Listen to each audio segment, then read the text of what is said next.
Paper लग गया, दे के घर आ गए, आंसर की से पेपर चेक कर लिया, बैठ के देखा, 550 क्रॉस नहीं हुए, 400 क्रॉस नहीं हुए, या 200 भी क्रॉस नहीं हुए। इसमें गलती किसकी थी ये इंपॉर्टेंट नहीं है, जो चीज होनी थी वो हो गई। लेकिन एक जो चीज अब सामने आएगी, एक चीज स्टार्ट होगी साइकिल ब्लेम गेम की, रोने धोने की। पापा मैंने तो सब कुछ किया था बट पता नहीं मेरे साथ क्यों ऐसा होता है। मम्मा मैंने तो पढ़ाई की थी लेकिन मेरे साथ पता नहीं ऐसा क्यों होता है।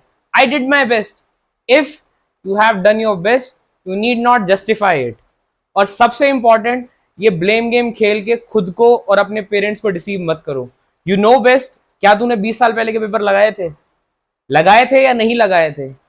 अगर लगाए थे तो क्या उसको रिवाइज करा था? रिवाइज करा था कि कितनी बार रिवाइज करा था? ये सारे सवाल पूछना अपने आप से। मम्मा मेरा नहीं हुआ, मेरे को रोना आ रहा है, मैं सुसाइड कर लूंगा। It can never be a solution. कर लो सुसाइड, किसको फर्क पड़ेगा? फैमिली 2 साल 3 साल बाद भूलेगी, 30 त्योहार आएंगे तुम्हें याद कर लेंगे। गलती नुकसान कौन अपने आप करेगा? कौन अपने साथ गलत कर रहा है? You are the one. खुद के साथ गलत करेगा, लटक जा, कोई रोकने नहीं आएगा, but that is not the way. ये चीज बिल्कुल सही नहीं है। जितना ज्यादा अपने आप को इस ब्लेम गेम और गिल्ट ट्रैप में फंसाओगे, इस दलदल में फंसते चले जाओगे। और अब आगे क्या करना है ये सोचने की बजाय बैठ के रोना धोना सर पीटना, ये बिल्कुल भी तरीका नहीं है। ये डेफिनेटली कोई तरीका नहीं है। मैं एक चीज बताता हूं तुम लोगों को यार, 2 साल 3 साल से पेपर आ रहा था इजी, मानते हैं, एग्री, लास्ट टाइम जो हुआ, लेकिन उसके बाद तो एक आइडिया था ना पेपर टफ आएगा। अपने आप से पूछना क्या नहीं था ये आइडिया? क्या टीचर्स ने नहीं बोला था पेपर टफ आएगा? टीचर्स को ब्लेम करना स्टार्ट कर देंगे यूट्यूब पे कि सर ने ऐसे क्वेश्चन कराए थे, सर ने वैसे क्वेश्चन कराए थे। Learn to take responsibilities for your actions in life because no one else is going to do that for you.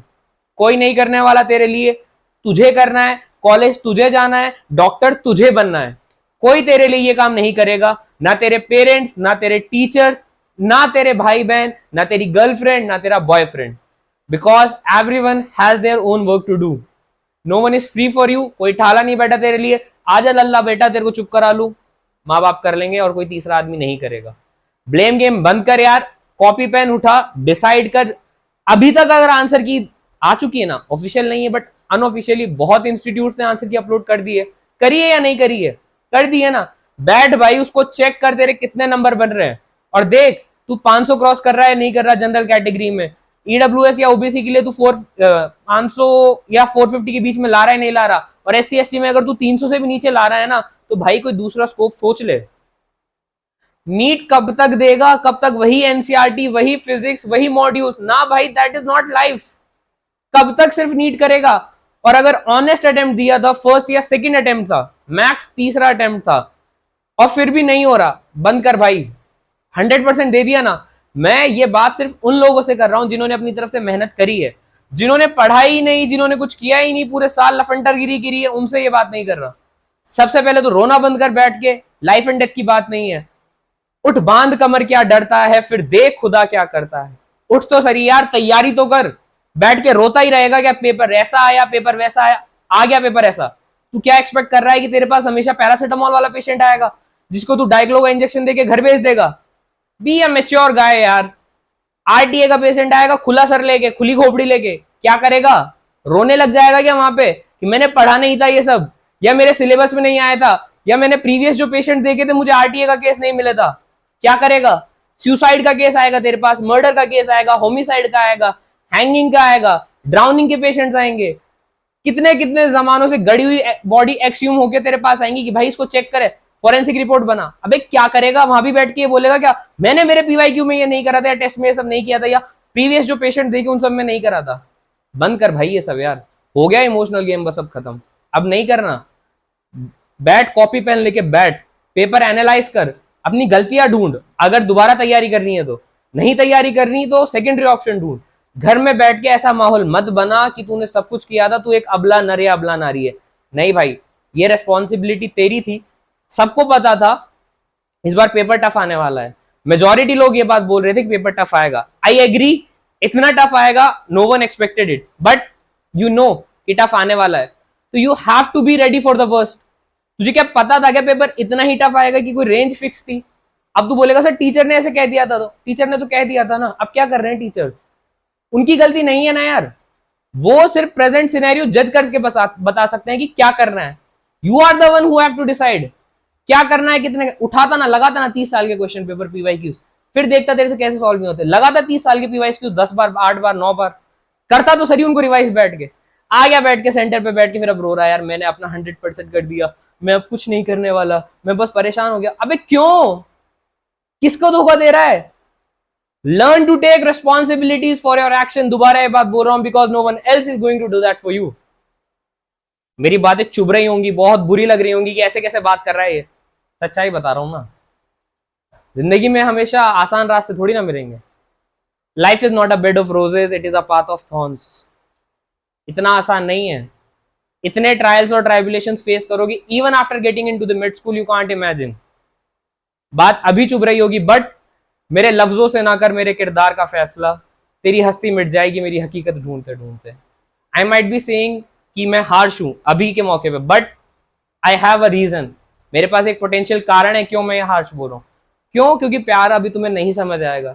You need something strong, you need something very strong जो तुम्हारे जाके दिमाग में hit करे और तुम्हें ये समझाए हो गया पेपर, 1 दिन हो गया, 1.5 दिन हो गया, रोना धोना ठीक है, एक टेम्पररी मोमेंट्री, टेम्पररी भी नहीं, जो मोमेंट्री रोना आता है वो ठीक है, आई एग्री, आ जाता है, इंसान हो, बट बस करना है यार।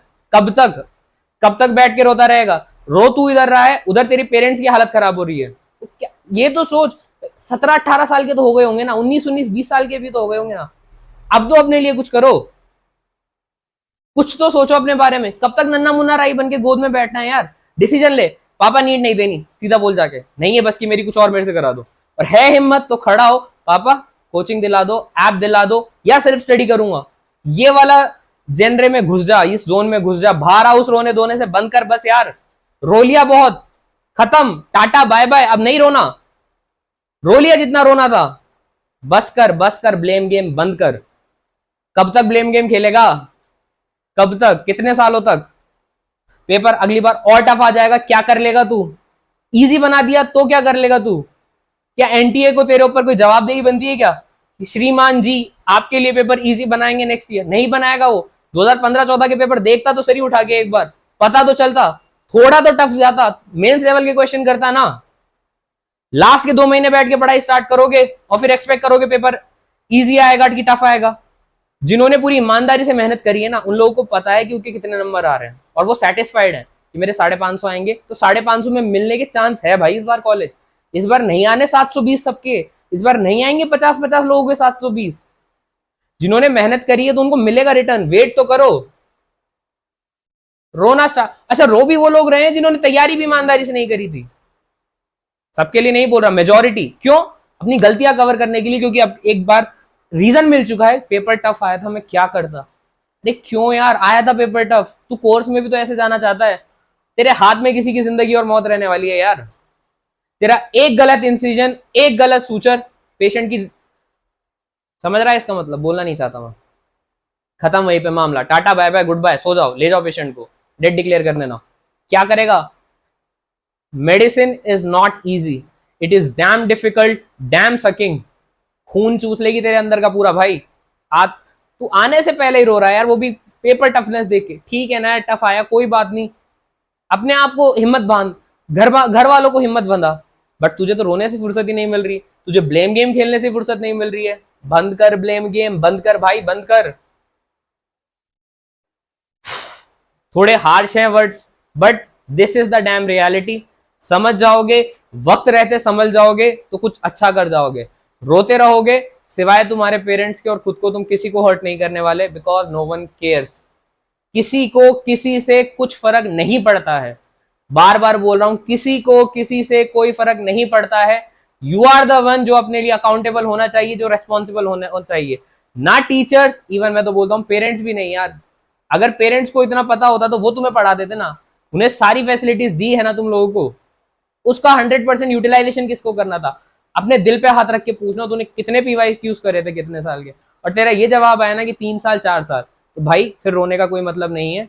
Your preparation was not up to the mark, you didn't do what was expected. तू एक बार देख, तू नीट का देख ना यार, मैं बुक का नाम नहीं ले सकता, आती है वो 37 ईयर की बुक पीवाईक्यू वाली, उसमें जाके देख बायो का पेपर क्या आया करता था। अगर पेपर टफ आएगा तो कट ऑफ भी तो कम जाएगी, ये बात भी तो समझ। रोना बंद कर बस यार, बॉस बंद कर, बहुत हो गया। रही बात इसकी, अब समझ में नहीं आ रहा आगे क्या करूं, ये अच्छा सवाल है। इसके लिए आऊंगा अगली वीडियो लेके कि क्या कर सकते हैं अब। बट पहले अपने रोने वाले जोन में से बाहर आ, थोड़ा रेस्पॉन्सिबल बन, थोड़ा अपने आप को और अपने पेरेंट्स को हिम्मत दिला, बैठ डिसाइड कर क्या करना है, ठीक है। रही बात आगे क्या करना है उसका मैं बात करूंगा नेक्स्ट वीडियो में, बहुत ज्यादा लंबी खिंच गई है वीडियो मेरे हिसाब से, ठीक है। चल मिलेंगे नेक्स्ट वीडियो में, रोता रोता मत आना नेक्स्ट वीडियो में, बता रहा हूं मैं तेरे को। बाय।